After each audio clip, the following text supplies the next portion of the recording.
Hi everyone, Nisi here of What's She Creating Enterprises, and today I'm going to go over the different feet that come with the Kenmore 385 series sewing machine. So let's get started.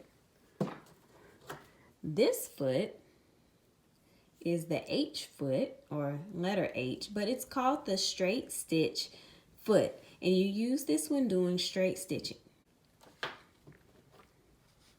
This foot is labeled F, and this is the satin stitch foot. And you can use this foot when doing satin stitches or embroidery stitches, monograms, or bar tacks. And I'll be doing coordinating videos on each of these feet, showing you exactly how they work.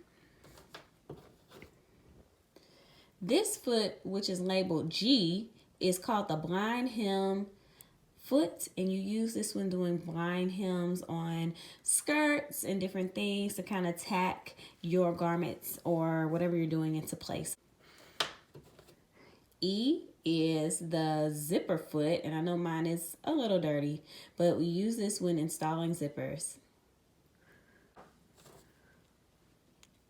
This foot is I, and this is the buttonhole foot, and it comes with a sliding buttonhole, but it's mostly used for the automatic buttonhole capacity with this machine, and I can show you that in a future video.